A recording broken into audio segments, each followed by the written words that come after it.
Okay, hi everyone and welcome back to another episode of Film Club Live. I'm Joe, I work here in the talent development team at Film Club. I'm delighted to be joined today by one of our reporters, Elly, who's going to be leading the interview with me.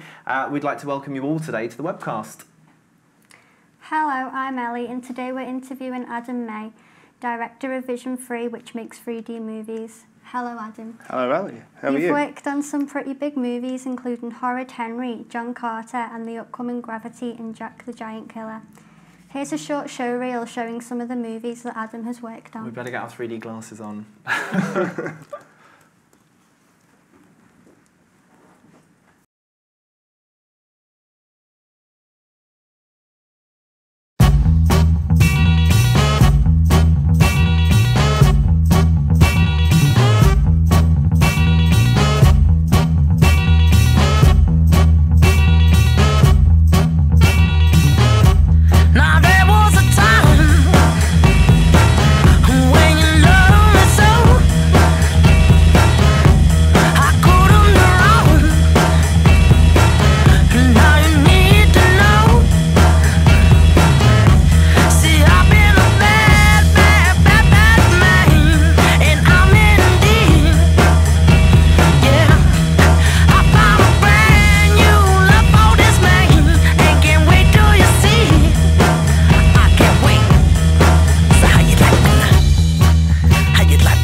Okay, I'm sorry, I was only fibbing. You couldn't see that in 3D. Apologies.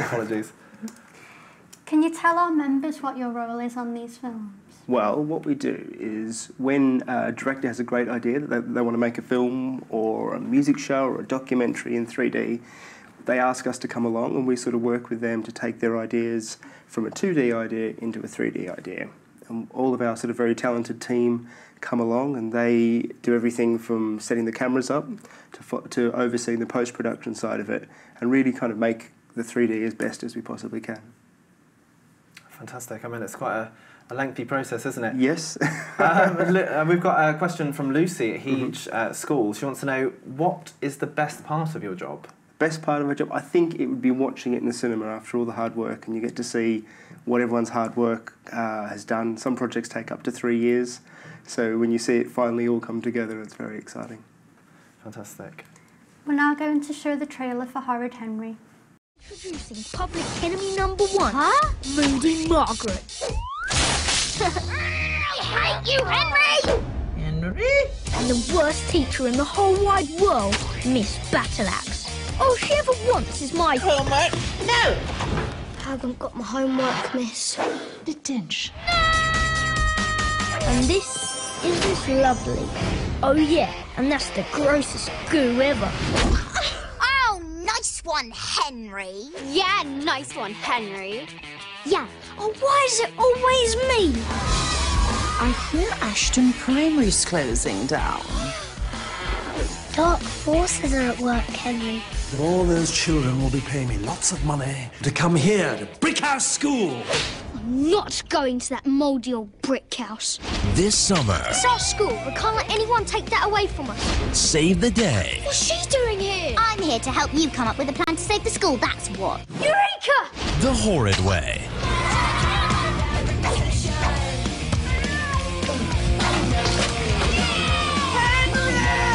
What does that horrid boy think he's doing? Go, Henry! Nothing can stop me. In your own time, girls? Don't even think about laughing. Angelica Houston. Time you're taught a lesson. Richard E. Grant. Dick and Dom. And introducing Theo Stevenson as Horrid Henry.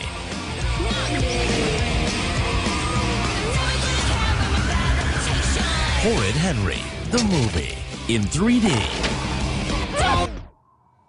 Just what do you think you're doing?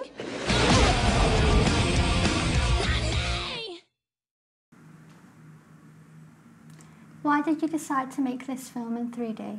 In Horrid Henry, well, I think if you've ever watched the cartoon show, there's a lot of slime and there's a lot of action and lots of that sort of thing. So I think it's an idea that really naturally lends itself to 3D, and it's fun, and that we had the ability to use bright colours and use 3D to really sort of make you feel like you were being hit with slime and splosh and all those sorts of fun stuff.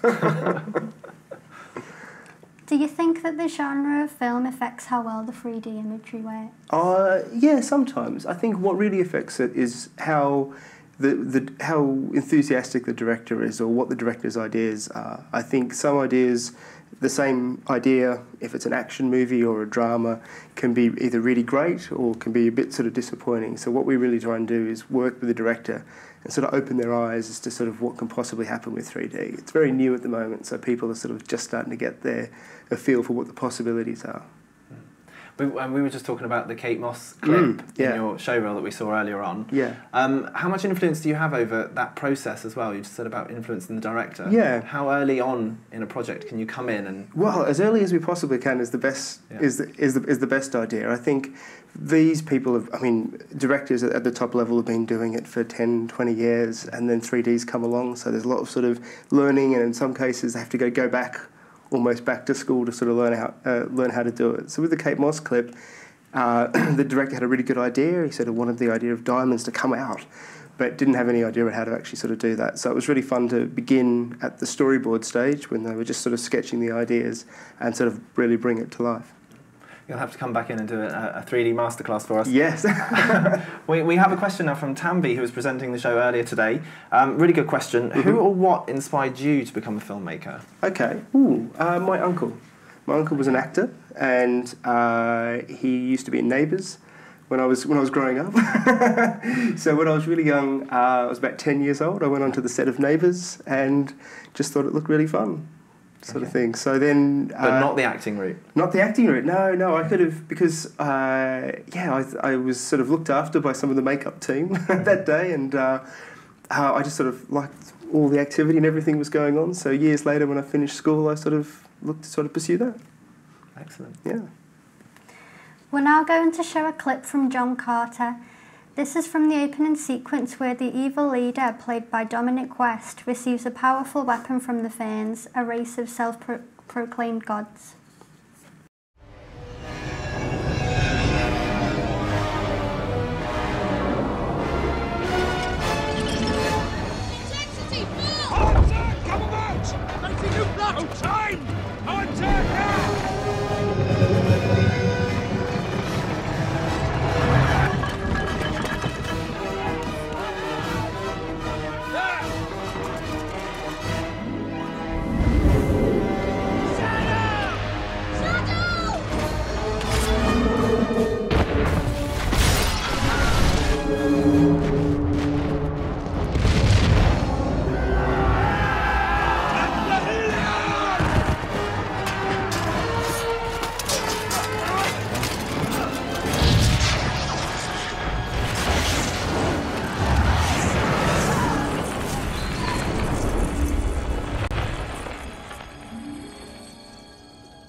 What would you say is the best use of 3D imagery in this film? Wow, I like the start sequence when the camera's sort of flying under the walking city and you get a real sense of like you're flying in amongst it and you feel like all the machines are sort of all turning. And then also the battle scenes at the end are great as well. Brilliant. I mean, you actually had a favourite scene as well, didn't you, Ellly? Yeah, when he first gets put on the planet. Oh yeah? Yeah, yeah, great. Just before he meets the baby monsters. Barks. Okay, so if you are interested in the look of either of those films, John Carter or Horrid Henry, you can actually order them from the website, filmclub.org, so we'll be looking out for your reviews too. What were the main challenges in making this movie in 3D? I think, well, it was a post-converted 3D film. And there's two sort of ways to sort of make a 3D film. With Horrid Henry, we filmed it in the cameras, so we had two cameras, one sort of represents your left eye and one represents your right, and they're put together on a 3D rig, and they basically sort of, you shoot a different image in each camera. With John Carter, because it was so much VFX and it was so much animation, it made a lot more sense to do it in post-production.